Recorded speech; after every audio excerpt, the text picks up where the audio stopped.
그래서는 저절로 해결될 거라고 저는 생각하고요. 그 다음에 참고로 이 매몰 비용은 조합원한테는 부담시킬 수 없다는 것이 대부분 판례입니다. 네.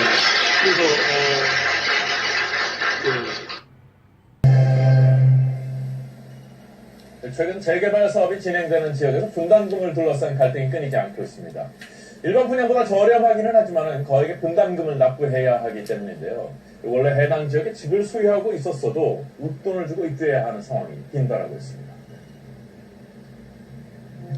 부동산 경기 침체가 길어지면서 재개발 사업이 진행되는 곳곳에서 갈등이 불거지고 있습니다. 이거 내 땅을 주고 내 재산 지금 다 딸기갖고 나가지고 너무 황당해가지고 내 재산 날라가지고 내 재산 탁 내려가버리고 분양가 아직은 사람이 기다릴 필요 없고 그냥 못 배워줬다 싶으니까 두성수성 나왔으니 내가 한 놈 죽이고 일어나서 한 놈 죽이고 죽지나 넘어오고 내가 두 놈 내가 시장 죽이고 내가 그것을 내가 다 살아먹었다고 말하고 용문 자체가 당연히 문제가 아니야. 뭐 살인 날 수 있는 그런 다그 여자들이 이기심이 없으니까 그렇지 문제가 없어. 여기서 단순한 거 아니에요. 갈등의 원인은 추가 분담금 때문. 현재 재개발 지역의 조합원들은 아파트 입주 시 억 단위의 분담금을 부담해야 하는 상황입니다. 지난달 착공식을 가진 서대문구 부가현 뉴타운 1에서 3구역 역시 마찬가지인데요. 착공식 이틀 후 조합원들에게 추가 분담금 우편물이 배달됐습니다. 맨날 사람 다 2억씩 터는 추가 부도가 1억 5천이 떨어졌는데 어떻게 뭐 잠을 잘 수가 없습니다. 재개발로 30년 넘게 살던 집을 내어주고 동네 산 아래쪽에 전셋집을 얻어 이사한 박경호 할아버지도 1억 3천만 원을 더 내야 하는 상황에 놓였는데요. 어디서 내가 1억 3천을 더 내라고 그랬지. 1억 3천을 부담금을 내라요. 근데 어디서 우리가 1억 3천을 어디서 내고 안 내면 집을 앞서올 거예요. 경매를 물을 거예요. 어떻게 할 거예요? 그게 어떻게 하려고 하는지 나 그것을 모르겠어. 재개발을 반대하는 할아버지를 설득해 동의서를 작성하게 했던 할머니는 그날을 후회한다고 합니다. 반대로 살아서 내 집인데 이거 전세잖아요. 너무 힘들어. 사는 것이 더욱이 지금 살고 있는 전셋집도 집주인이 팔려고 내놓은지라 언제 비워줘야 할지 모르는 상황에서 노부부의 고민은 더 깊어지는데요. 이때는 잘 묻는 거하고 깜짝깜짝 놀래요. 그냥 그러고 살겠어요. 한문자들이 뭐야. 그런 집 빌고 와갖고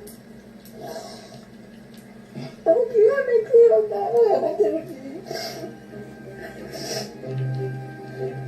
간장에 벽돌 하나, 마당에 나무까지 할아버지가 직접 신경 써서 지었던 집이었던 만큼 재개발로 인한 허무함도 컸는데요. 아, 이제 살만 하고 이제 몇 년간 있으면 이제 우리 건강을 하는데 이제 그거 가지고 노후대처럼 아니는데 아직 딱 뺏겨버리면 저렇게 나니까 이거 너무 억울하잖아요.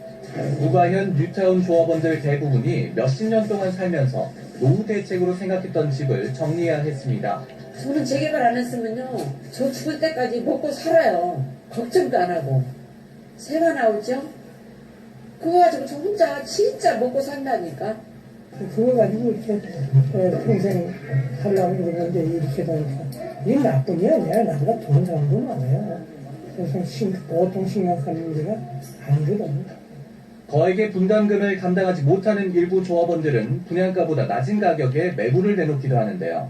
제 집 내놓은 지 6개월 됐는데도 집도 안 나가고 살 사람은 지금 없거든요. 거기다 분담금까지 이렇게 많이 나왔으니까 1억 이상 내야 되는데 누가 살 사람이 있겠어요. 돈 1억 가까이 내고 또 입주할 때 또 돈 내라고 그러면 그거 갖다 어떻게 하라는 거예요. 일반 회사원들은 10년 벌어도 벌까 말까 하는 돈들인데. 손해를 보더라도 팔려는 조합원은 많지만 실제 거래는 거의 전무한 상황. 지금 조합원 물량들이 싸게 나와도 지금 매매가 안 되는 시점입니다. 물건이 나와도 아무런 의미가 없다고 생각합니다. 서울시 뉴타운 재개발 실태조사 결과 130개 구역 중 81개 구역의 지정을 취소한다는 결정이 내려졌는데요. 이 가운데 사업 추진 결정을 한 곳은 35곳에 그칠 정도로 사업성이 희박한 구역이 많은 것으로 드러났습니다. 그만큼 재개발로 인해 조합원들의 피해가 크다는 것을 뜻하기도 하는데요. 하지만 조합원들이 적극적으로 개발을 저지하기도 힘든 상황. 공사 지연에 따른 모든 부담을 조합원들이 부담해야 하기 때문입니다. 최근 문제가 불거진 부가현 1에서 3구역에서도 추가 분담금의 부당함을 호소하자 시공사가 조합원들에게 서류 하나를 보내왔는데요. 내용 중 조합원님의 현 상황이 어려울지라도 당사 입장에서는 조합이 사업 정상화를 위한 대안을 제시하지 않을 경우 1월 24일 이후에는 공사 중단과 대여금 지급 중단이 불가피함을 알려드립니다. 라는 문구는 조합원들을 분노하게 만들었는데요. 무조건 우리는 한 시간 못 없으니까 우리 따라오려면 따라오고 아니면 우리는 공사 중단하고 3개월 이상 안 되면 전부 다 이자를 늘려주겠다. 이런 식이에요. 지금 협박 다 조합원들한테 협박 보냈어요. 내용대로 만약 공사가 중단된다면 그 피해는 고스란히 조합원들에게 돌아오게 됩니다.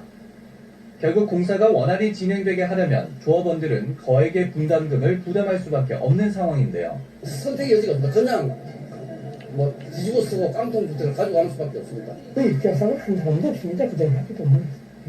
뭐 이렇게 입결합니까? 입결사는 하나도 없어요. 아현역에서 걸어서 3분거리에 있던 그런 좋은 땅을 줬더니 몇 억씩 내고 들어오라. 너무 억울하고 너무 분하고 살아갈 게 없으니까 너무 분하다. 좋은 환경에서 살자고 시작하는 뉴타운 사업이 조합원들에게 거액의 분담금이라는 짐을 지우며 조합원들의 한숨만 높아지고 있습니다.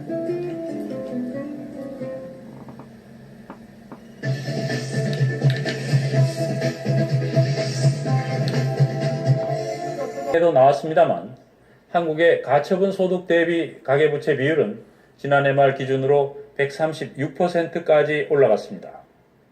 2008년 금융위기 직전 미국의 비율이 140% 정도였으니까 우리의 가계부채 문제 상당히 심각한 상황입니다.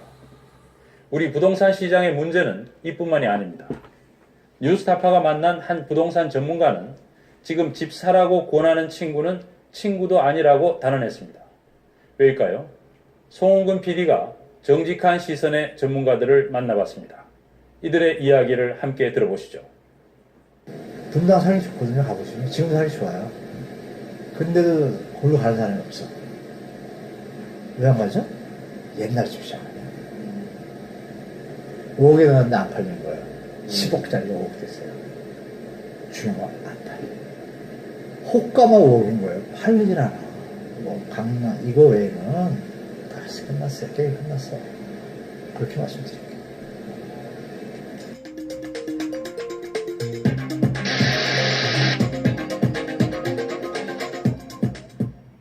집살 여력이 있는 세대들은 실수요자 중에서 20%에 해당하는 아니면 30%에 해당하는 실수요층에서 신규 진입하는 신세대입니다. 근데 그분들은 기존 주택을 안 삽니다. 다 신규 분양만 삽니다. 그래서 신규 분양만 왜? 신규 분양 가격이 기존 주택 가격보다 지금 쌉니다. 중요한 얘기죠 이거. 이것을 냉정하게 판단하시면 뭐 분양률이 올랐다 청약률이 올랐다 당연히 싸니까 새 집이고 누가 헌집에 비싸서 갑니까? 이것만 판단하시면 뭐 시장 상황 뭐 부동산 신화는 전혀 이 시장 상황에 안 맞는 논리라고 제가 자신 있게 말씀드릴 수 있습니다.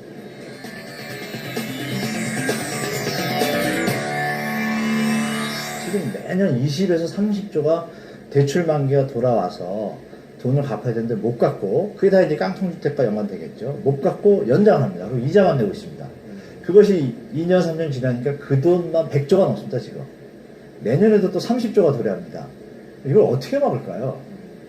어떻게 보면 정부가 떠안아야 될, 정부가 부담해야 될 것을 개인의 부담으로, 개인의 빚으로 떠넘기는 측면이 있습니다. 예를 들어서 주거비 같은 경우에도 공공임대주택이 충분히 공급이 된다면 주거비 부담이 줄어들 것입니다. 하지만 이 모든 것들이 개인의 부담으로 왔기 때문에 집을 사든지 아니면 전세를 얻기 위해서조차 많은 대출을 받을 수밖에 없는 상황이고요. 이것 때문에 지출이 많다 보니까 주거비 지출이 많다 보니까 소득은 어느 정도 됨에도 불구하고 생활이 굉장히 어렵게 느껴지고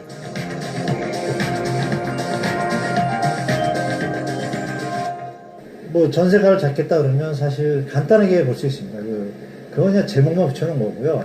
이 박근혜 정부의 색깔을 아직은 MB 정권의 프레임에서 벗어나려고 애쓰지만 못 벗어나고 있는 걸로 보이고 8.18 대책에서 그 색깔이 묻어있죠. 묻어있고 다만 벗어나려는 흔적은 아주 많이 보입니다. 그래서 그것이 기득권 세력과의 어떤 균형과 뭐 논의 토의 과정에서 어디로 넘어올지가 이제 대한민국 부동산의 어떤 또 다시 한 번의 대책이라든지 시장 방향을 또 던져줄 텐데, 전세 수요자들한테 전세 자금을 저리로 대출해주면 해줄수록 전세 수요가 늘게 됩니다.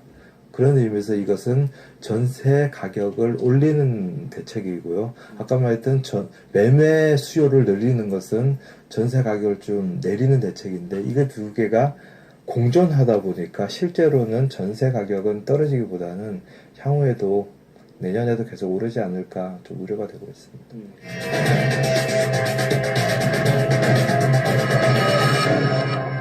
한국 같은 경우에는 인구 보너스 시대가 작년을 끝으로 끝났습니다. 즉, 총 인구 중에서 생산 가능 인구인 15세에서 64세 인구의 비중이 2013년부터 줄어들기 시작을 합니다. 그리고 2016년부터는 생산 가능 인구 자체가 줄어듭니다. 자, 인구가 감소 추세로 들어섰습니다. 거기다 집을 사는 사람들이 어린애들이 사는 것도 아니고 70, 80 먹은 분들이 사시는 게 아닙니다. 보통 핵심 구매 계층이라는 35세에서 54세를 모든 경제 이론이나 모든 부동산 이론에서 다루는데요. 일본과 미국 또 다른 나라도 영국도 이미 법이 터졌습니다. 외국 유럽도. 모든 나라들이 공통적으로 핵심 구매 연령 계층과 생산